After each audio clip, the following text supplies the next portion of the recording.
அனைவருக்கும் வணக்கம். இது கதையல்ல, நிஜம்.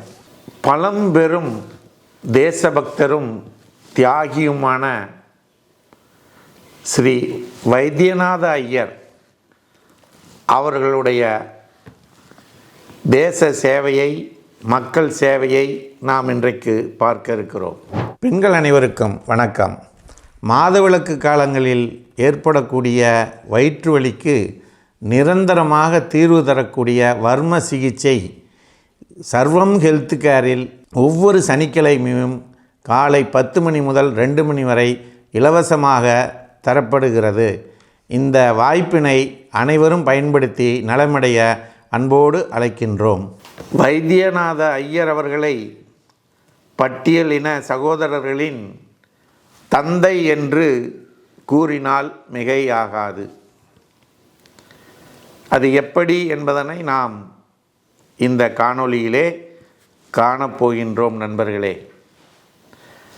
1890ஆம் ஆண்டு மே மாதம் 16ஆம் தேதி புதுக்கோட்டையிலே வைத்தியநாதர் ஐயர் அவர்கள் பிறந்தார்கள்.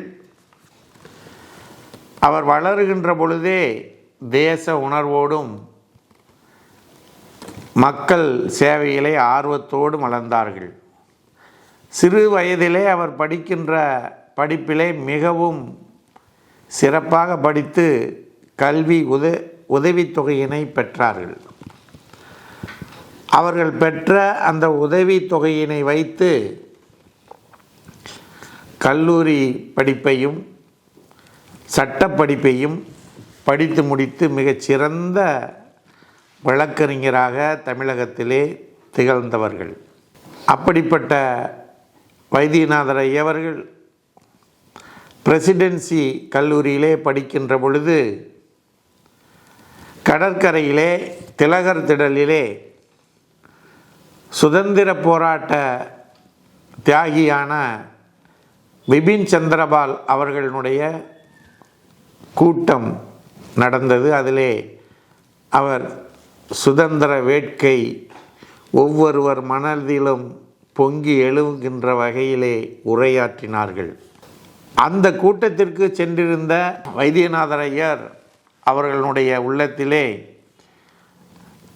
கனலாக இருந்த அந்த சுதந்திர வேட்கையானது தீ கனலாக கொழுந்துவிட்டு எரியத் தொடங்கியது. அவருள்ளே இந்திய தேசத்தினுடைய விடுதலைக்கும் அதேபோல தீண்டாமை ஒழிப்புக்கும் பட்டியலின மக்களினுடைய வாழ்விற்கும் வசதிக்கும் அவருடைய விடுதலைக்கும் ஏதாவது செய்ய வேண்டும் என்ற உணர்வு பொங்கி எழுந்தது. அந்த உணர்விலே நீண்டு நிலைத்து இருந்தார்கள். அந்த காலகட்டத்திலே மதுரையிலே தோற்றுவிக்கப்பட்ட பட்டியலின சேவா சமிதி அமைப்பினுடைய தலைவராக வைத்தியநாதர் ஐயர் அவர்கள் விளங்கினார்கள். தொடர்ந்து அவர் இருக்கின்ற நாள் வரையும் அவரே தான் தலைவராக இருந்தார்கள். இதெல்லாம் அவருக்கு பட்டியலினத்து சகோதரர்களுடைய தந்தை என்ற பெயரை பெற்று தந்ததா என்று சொன்னால் அல்ல. சென்னை மாகாணத்திலே ராஜதானியிலே ராஜாஜி அவர்கள் முதல்வராக இருக்கிறார்கள்.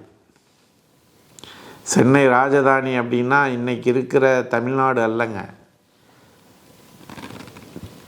இன்றைய இருக்க தமிழ்நாடு, ஆந்திரா, தெலுங்கானா, கேரளா,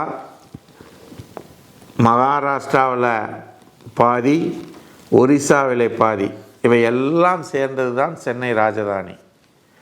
அந்த மாகாணத்தினுடைய முதல்வராக அவர் இருந்த பொழுது வைத்தியநாதர் ஐயர் அவர்களை அழைத்து சொல்கிறார்கள், ஐயா, நீங்கள்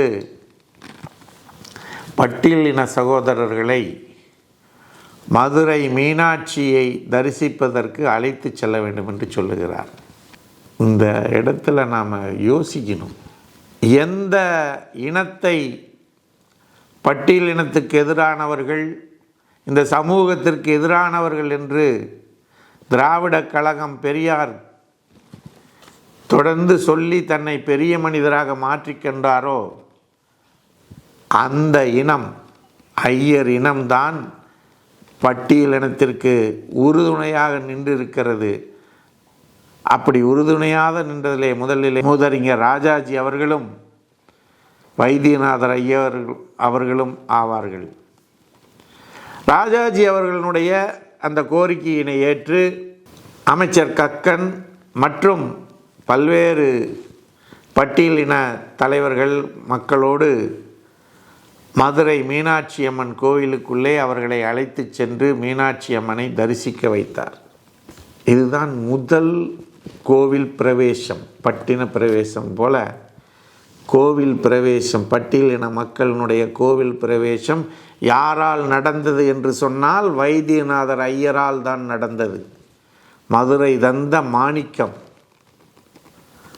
அந்த மதுரை மண்ணிலே எப்படி மீனாட்சி அம்மனுடைய ஆட்சி நடக்கிறதோ, அவளுடைய பெயர் தொடர்ந்து நிலைத்திருக்கிறதோ, அதுபோல வைத்தியநாதர் ஐயர் அவர்களுடைய பெயரும் நிலைத்திருக்கும்.